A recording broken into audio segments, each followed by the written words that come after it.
আসসালামু আলাইকুম। শুরুতেই জানিয়ে দিব এখনকার গুরুত্বপূর্ণ সংবাদ শিরোনাম। প্রথমবারের মতো সিরিয়ার হামলায় কাঁপল ইসরায়েল।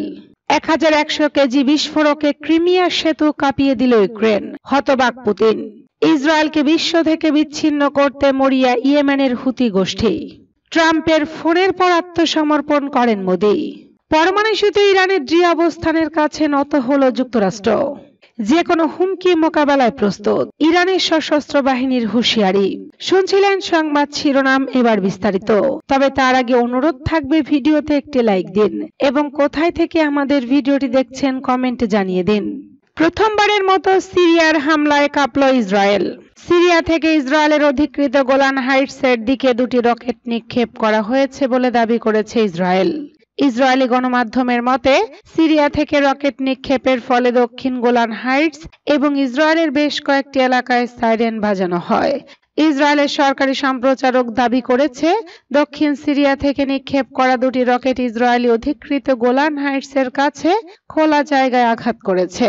দক্ষিণ গোলান হাইটসের হাসপিন এবং রামাত মাকশিসিম সম্প্রদায়ের এলাকায় ক্ষেপণাস্ত্র হামলার আশঙ্কায় বাজানো হয় সতর্কতামূলক সাইরেন। ক্ষেপণাস্ত্রটি মোকাবেলায় কামান দিয়ে গুলি চালায় ইসরায়েলি সেনাবাহিনী। সাইরেন বাজানোর কিছুক্ষণ পরে ক্ষতিগ্রস্ত এলাকার বাসিন্দারা বিস্ফোরণের শব্দ শুনতে পেয়েছেন। ইসরায়েলি সেনাবাহিনী জানিয়েছে গ্যালিলি এলাকা সহ বেশ কয়েকটি এলাকায় সাইরেন বাজানোর পর তারা ইয়েমেন থেকে নিক্ষেপ করা একটি ক্ষেপণাস্ত্র প্রতিহত করেছে। ইসরায়েলি সেনাবাহিনী আরো বলেছে দান অঞ্চল, জেরুজালেম এবং নফ গালিলে বিমান হামলার সাইরেন সক্রিয় করা হয়। দুটি হামলায় কোনো ক্ষয়ক্ষতি বা হতাহতের খবর পাওয়া যায়নি। 1100 কেজি বিস্ফোরকে ক্রিমিয়ার সেতু কাঁপিয়ে দিল ইউক্রেন। হতবাক পুতিন। মঙ্গলবার সকালবেলা ভয়াবহ এক বিস্ফোরণে কেঁপে উঠল ক্রিমিয়ান সেতু। বিস্ফোরণের শক্তিতে ফুলে উঠেছিল আজব ও কৃষ্ণ সাগরের জলরাশি। ইউক্রেনের পক্ষ থেকে জানানো হয়েছে এটি ছিল সমুদ্রপথে পরিচালিত একটি সুপরিকল্পিত ড্রোন হামলা। হামলায় 1100 কিলোগ্রাম বিস্ফোরক ব্যবহার করা হয়, যার মাধ্যমে 4 লেন বিশিষ্ট সেতুটির একটি সাপোর্টিভ পিলার ধ্বংস করে দেওয়া হয়। ইউক্রেনের নিরাপত্তা সংস্থা এসবিইউ জানায় এই হামলা কয়েক মাস ধরে পরিকল্পিত ছিল। অপারেশন স্পাইডার ওয়েব নামে পরিচিত এই অভিযানে অত্যাধুনিক সামুদ্রিক ড্রোন ব্যবহার করা হয়। সফলভাবে এই অভিযান পরিচালনার দাবি করেছে কিয়েভ।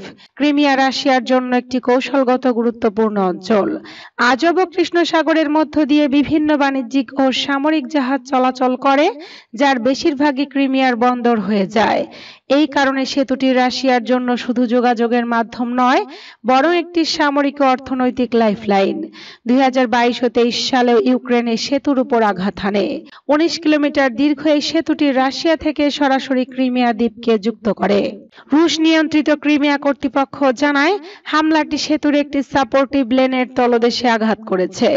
তবে তারা দাবি করেছে এতে বড় ধরনের ক্ষয়ক্ষতি হয়নি এবং সেতুর গঠনমূলক কাঠামো অক্ষত রয়েছে।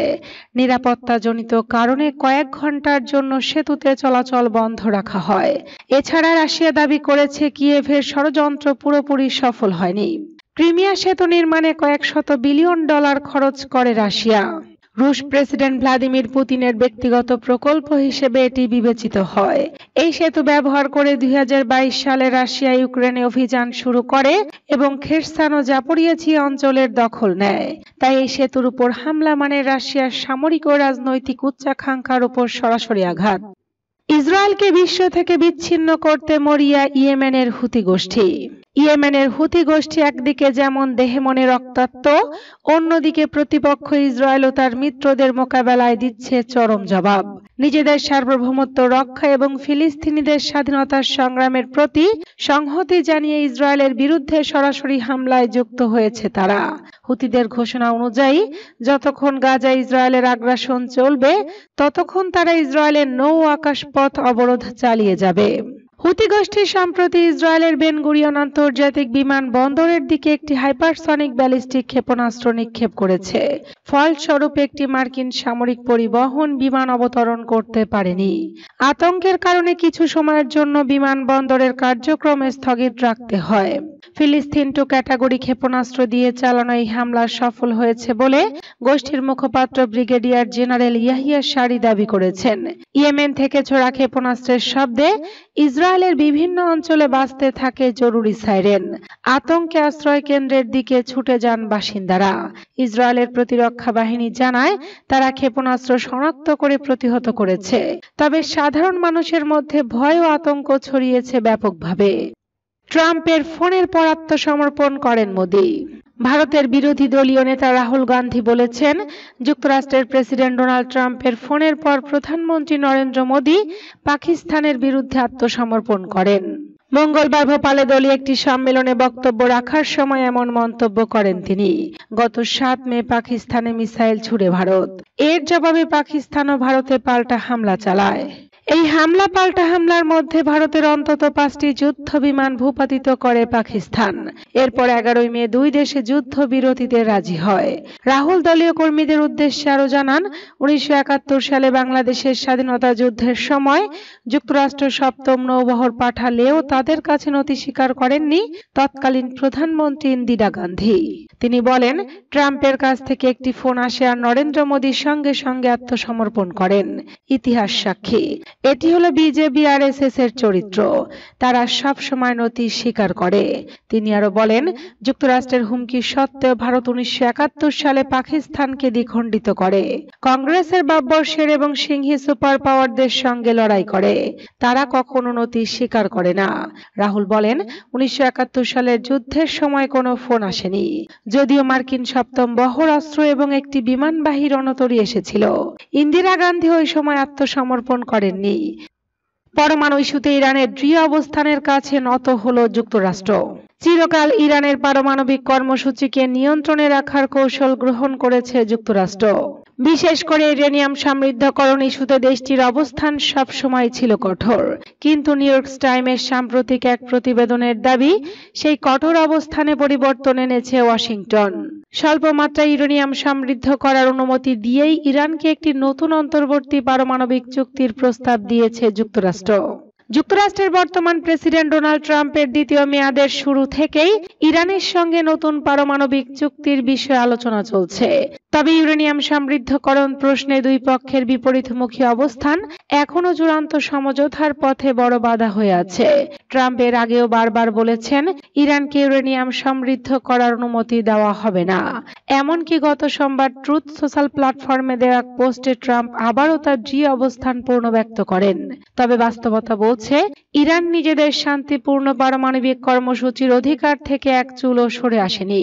বরং যুক্তরাষ্ট্রের হুমকির তোয়াক্কা না করে দেশটি বলেছে, যদি যুক্তরাষ্ট্র চায় ইরান পারমাণবিক অস্ত্র তৈরি না করুক, তাহলে একটা চুক্তির পথে হাঁটা সম্ভব। তবে যদি শান্তিপূর্ণ কার্যক্রম বন্ধের দাবি ওঠে, তাহলে কোনো সমঝোতার সম্ভাবনা নেই। ট্রাম্প প্রশাসন এবার এমন একটি প্রস্তাব দিয়েছে, যাতে ইরানকে নতুন পারমাণবিক চুল্লি নির্মাণে সাহায্য করবে যুক্তরাষ্ট্র। একই সাথে একটি আন্তর্জাতিক জোট গঠনের মধ্য দিয়ে ইরানে ইউরেনিয়াম সমৃদ্ধকরণ কার্যক্রম পরিচালনার পরিকল্পনা করছে ওয়াশিংটন। স্টিভ উইটকফ নামক মধ্যপ্রাচ্য বিষয়ক বিশেষ প্রতিনিধির স্বাক্ষরিত প্রস্তাব অনুযায়ী এই চুক্তির আওতায় ইরান সুফল পেতে শুরু করলে দেশ জুড়ে ছড়িয়ে থাকা অন্যান্য পারমাণবিক স্থাপনা ধীরে ধীরে বন্ধ করতে হবে। বিশ্লেষকরা মনে করছেন, এ প্রস্তাবে স্পষ্টত ইরানের অনড় অবস্থানের প্রতি এক ধরনের নমনীয়তা প্রদর্শন। মুখে হুমকি দিলেও বাস্তবতার আলোকে ট্রাম্প প্রশাসন চুক্তির পথে হেঁটেছে। বিশেষ করে ইউক্রেন যুদ্ধ, জ্বালানি সংকট এবং মধ্যপ্রাচ্যের ভূরাজনৈতিক টানাপোড়েনের প্রেক্ষাপটে যুক্তরাষ্ট্র ইরানকে পুরোপুরি শত্রু হিসেবে রাখতে চাইছে না বলে ধারণা করা হচ্ছে। যে কোনো হুমকি মোকাবেলায় প্রস্তুত ইরানের সশস্ত্র বাহিনীর হুঁশিয়ারি। যে কোনো শত্রু ষড়যন্ত্র ও কৌশলগত ভুলের মুখে ইরান সব সময় সব স্তরের হুমকির মোকাবেলায় সম্পূর্ণ প্রস্তুত রয়েছে বলে হুঁশিয়ারি দিয়েছেন দেশটির সশস্ত্র বাহিনী। এক বিবৃতিতে বলা হয়, ইরান নিঃসন্দেহে সব ধরনের দুঃসময়, সমস্যা, চাপ ও নিষেধাজ্ঞা অতিক্রম করে তার পথ চলা অব্যাহত রাখবে এবং সম্মান ও মহত্বের চূড়ায় পৌঁছাবে। যদি দেশটি ইসলামী বিপ্লবের সর্বোচ্চ নেতার নির্দেশনাকে আন্তরিকভাবে অনুসরণ করে। ইরানের সশস্ত্র বাহিনীকে শক্তিশালী, সক্ষম, সাহসী ও বীরত্বপূর্ণ হিসেবে উল্লেখ করে বিবৃতিতে আরো বলা হয়, আল্লাহর উপর ভরসা করে এবং কমান্ডার ইন চিফের দূরদর্শী ও বুদ্ধিদীপ্ত নেতৃত্বে পরিচালিত পরিচালিত ইরানের সশস্ত্র বাহিনী জাতির পক্ষে দৃঢ় অবস্থানে রয়েছে।